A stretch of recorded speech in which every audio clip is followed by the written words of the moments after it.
I have seen your biography that this is not the first time.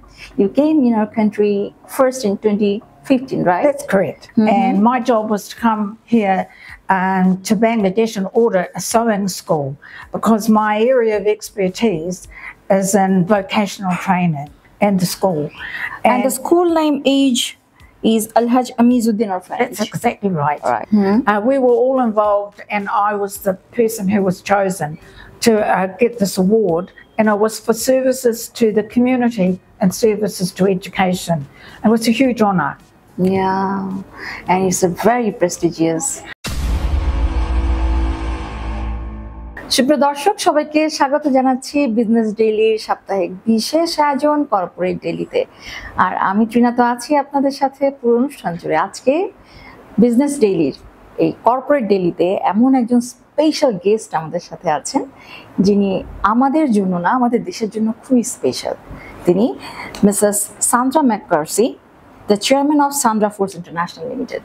আমরা চলে যাচ্ছি আমাদের অতিথির কাছে। Mrs Sandra, how are you? Assalamu alaikum. I'm very well, thank you. Dhanyabad. Dhanyabad. Welcome to you and walaikum assalam. And we are really happy to have you tonight. Thank you. And welcome to Bangladesh. And I have seen your biography that this is not the first time. You came in our country first in 2015, right? That's correct. Can you please tell me about this journey? Well, I was working for an organisation called the Rotary Foundation, yes, which donates money for projects all over the world. Yeah. And every now and again they ask someone to go and audit a project. And my job was to come here to Bangladesh and audit a sewing school because my area of expertise is in vocational training and the school. And the school name is Alhaj Amizuddin Orphanage. That's exactly right. Right. It's school and orphanage as well, right? Yes. Okay, okay. And so in this area there were lots of children. And I have to tell you about the sewing school first. It was an exemplary example of a project that was well done. And it was a privilege for me to come and have a look at it and highly recommend it to the Rotary Foundation. And the people who were organising that sewing school was the Rotary Club of Midtown Narragansett. And I can't say strongly enough how well they managed that project. But of course, you know, I'm a teacher at heart. I know that. And have been a teacher. You were serving as a teacher for 24 years? Yes, that's right. Yeah. And then I started my own business. But in the meantime, I'm always interested in children. And so I wanted to see where the children, the orphans particularly, were housed. And I have to say, at that particular time it was, you know, it was very bad. The place where they were sleeping was a tin building, a tin shed building with earth floors, and it was very hot and not good. Not good. Not good. And so, you know, one thing leads to another. When you are in a place, you get some amazing opportunities. And I had the opportunity to talk to Mr. Jamal Udin, and he had this plan to build a dormitory. And so, bit at a time, it was my dream, it was his dream, it was the dream of the Midtown Narragansett Rotarians, and the project manager was Tasbi Hussain. And really the three of us worked very closely. Okay. And how did you communicate with him? Through Messenger. So, you know, over time it got built, and I was there earlier this week, and every time I come to Bangladesh I always make a point of going back to see the orphans. Some of them have grown from this high to that high. Yeah. You know? Because they know you. Oh, they can recognize you. Of course, I've been going there for 11 years. Yeah. And so I'm really passionate about it. How many times you came to Bangladesh? So it's really, well, you know, there's lots of things that bring me to Bangladesh. Yes. But obviously, the orphanage is one of those reasons. Yeah. Yes. I want to hear something about your childhood. Where did you grow I was born in Scotland. Scotland. And my parents immigrated to New Zealand. New Zealand. And we sailed by boat in those days. So you're British? Yes, I am. Yes. I was born in Scotland. Okay. And it took us 6 weeks to travel Yeah. from Scotland to New Zealand. And you know, my parents, when you think about it, were quite admirable risk takers. And I like to think that I am as well.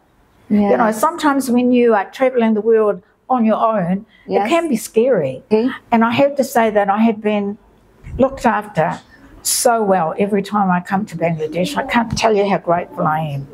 Yes. And so I'm just an ordinary person and went to an ordinary school. And when I was growing up, of course, you know, when you change from one culture to another, like even the cultural change between Scotland.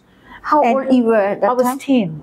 10. 10 years. 10 years old. Okay. And the cultural change from Scotland to New Zealand was quite dramatic. Quite different. Yes, and I had this very broad Scottish accent. So you had the schooling, half of your schooling was in Scotland? Yes, it and was. rest of were in New Zealand, right? Yes. Where from you graduated? I graduated from first of all from a teacher's college and then from Massey University and latterly from Waikato University, Otago University. Okay. So it's been a lovely journey. And how did you involve yourself as a teacher? How?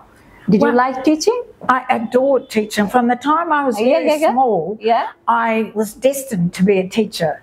You know, it never occurred to me to be anything else. Yeah, I think to be a teacher, you have to be very passionate. Yeah, that is very tough job.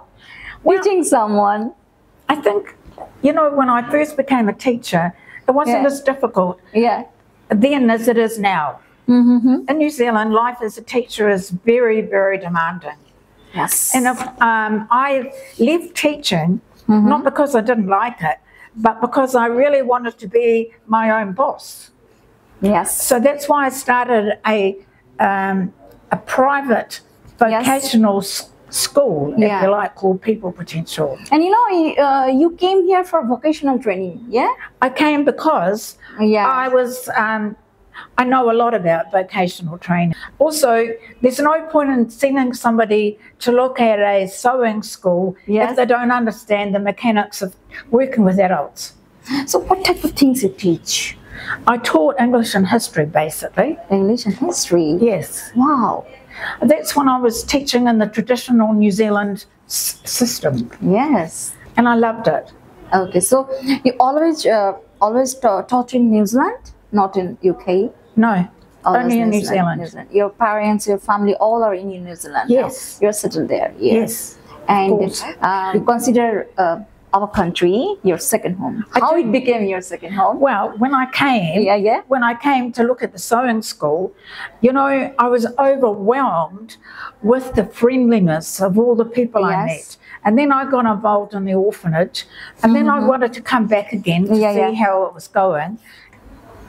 So it's been, for me, a wonderful opportunity to coming back here, and learn more and more about Bangladesh and appreciate the differences and the sameness of human beings, really. Yeah. And you are a famous and passionate humanitarian, and you were awarded with Queen's Service Medal by former Queen of the United Kingdom, Elizabeth II. Yeah.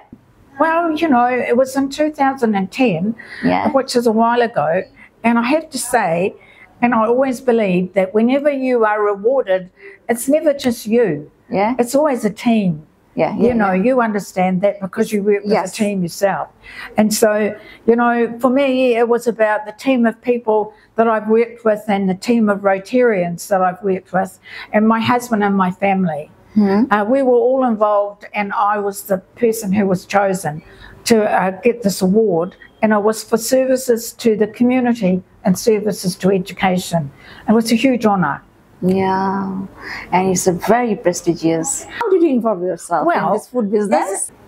2018 or 19. 2018, it's been long. So it's a long time now. It's a long time. And I have watched Sandra Foods grow from a tiny little business. So you have restaurant? Yes.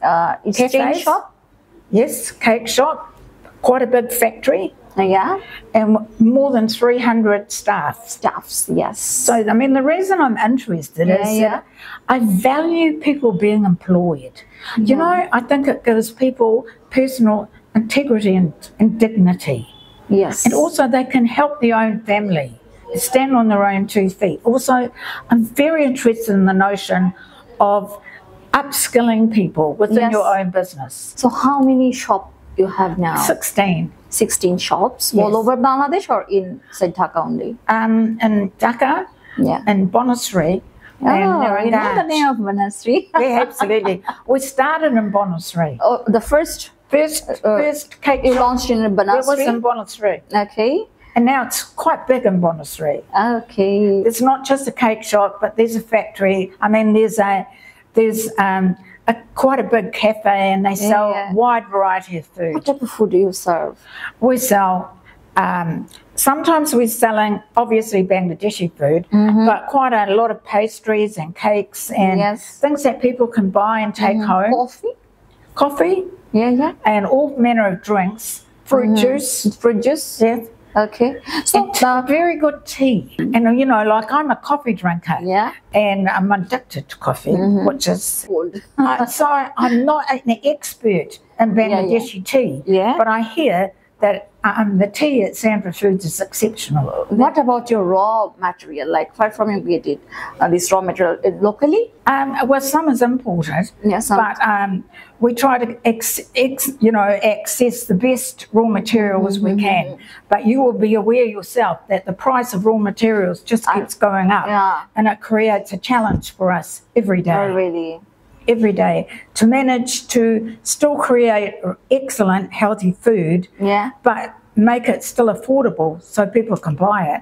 Because in the food industry, there's quite a small profit margin. One of the things that I've done this time since I've been in here and thoroughly enjoyed it is we have investigated a lot of competition and gone to lots of different restaurants to not just to pick up ideas, but to make sure that we're smart. Why would we choose Sandra Foods, right? Well, why would you choose? Because it is affordable, and because we are passionate about giving people a good experience, and because so many people have told me that out of all the food they have tried, they like the taste the best.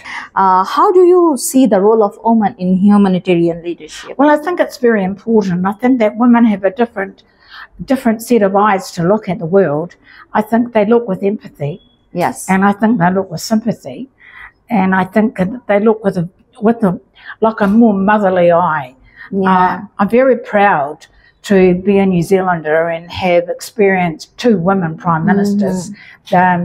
The last prime minister, woman prime minister was Jacinda Ardern. And you will probably know how proud I was in Bangladesh at the time when the Christchurch tragedy was in the news. And I felt really proud of the way she behaved. You know, in Bangladesh, there are so many talented women who are possibly not contributing to the economy. And that is a shame because I have met so many outstanding women since I've been here. And to tell the truth, they spend a lot of their energy at home. And I know that's very important, but I think it's a loss to the economy. Yes. Would you like to come and have a little look at the kitchen and some of the other parts of the house? Yeah, I would love to. Come. Yeah. So come and have a look. Wow, it's and a you can see kitchen. that it's very well equipped. Yeah. And it's very interesting because when I first came to Bangladesh in 2015, it was very difficult for me to eat anything. And over time, I have improved. Yeah. I have improved. Like, I can eat quite spicy chicken. What food you tried first in Bangladesh? Probably biryani. Biryani. And I found chicken or beef? Chicken. And I found it was a bit hot. Yeah. Because I have very ordinary tastes in food. But, you know, over time, I have got better. And over time, people have gone to extraordinary lengths to make sure that I get to eat what I like. Okay. Like, for example, tonight, I know we'll be having fried rice and potatoes. Now that's a treat for me. Okay. And also I see that we're having prawns. Prawns? Because we have visitors for dinner tonight, which is a great pleasure for us. Yeah. And, you know, a little bit at a time, I'm getting better so I don't cause too much trouble to feed. Okay. Do you like sweets? I actually don't, because I find them too... there are lots of sweets here. I know, they look beautiful. Yeah. That's for after dinner, obviously, and for the family and for our guests. Okay. But for me, they would be too sweet. And that's interesting because I have quite a sweet tooth and I'm very fond of chocolate. But your sweets, these sweets of course come from Sandra Foods. Yeah. And those are from Sandra? Yeah. Oh. Yes. Most of the food here, this is from Sandra, this is from Sandra, and everybody will be delighted. What's your favorite place? Bazaar. You really? Couple of How times. many times? Couple of times? Maybe 3 or 4 times. Wonderful place. I love, you know, if I was taking a picture of Bangladesh home, it would be on the Bengal Bay, you know, on the bay with the beautiful sand in the Bangladesh boat. Oh, very nice. Okay, let's sit and talk. Come. Let's go. Yeah.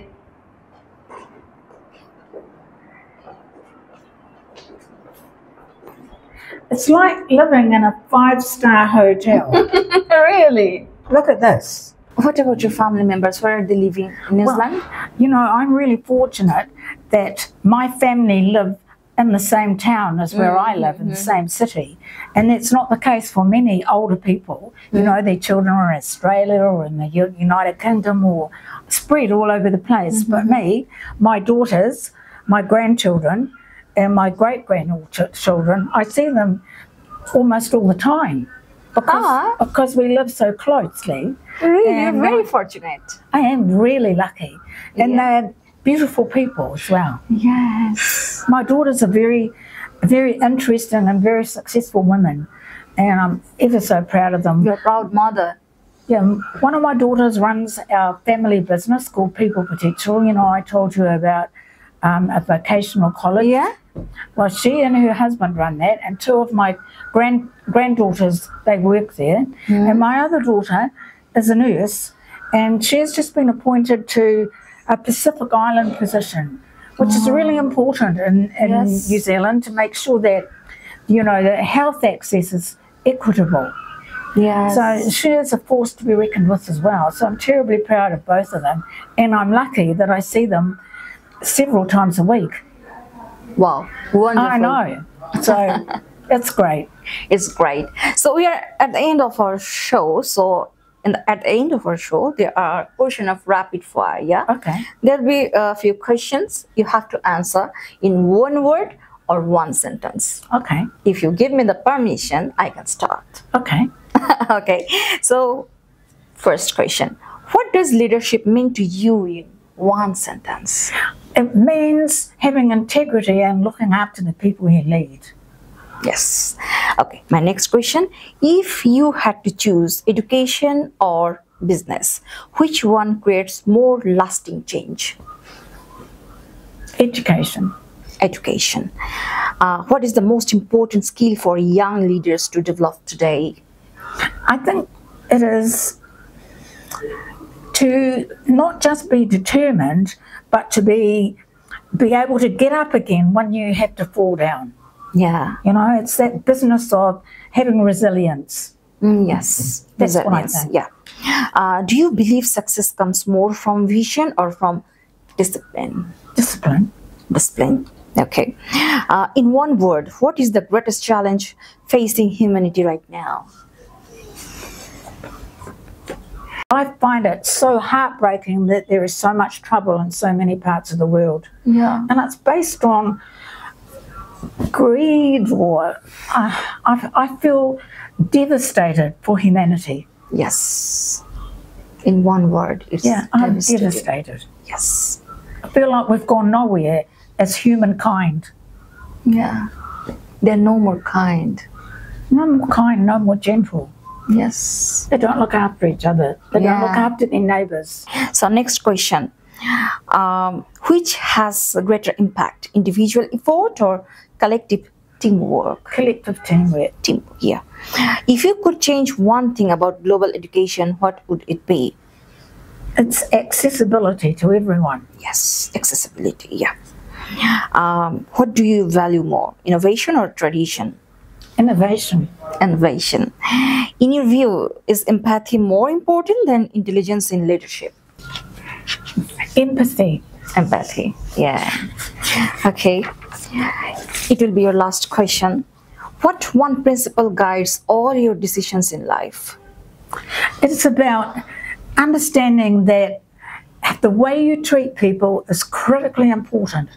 Like, you must be kind and you must be careful with other people and don't take their dignity away. It's very nice. What inspired you most? What or who? I just really am grateful for the opportunities I've had in my life and the fact that sometimes I'm brave enough to say yes.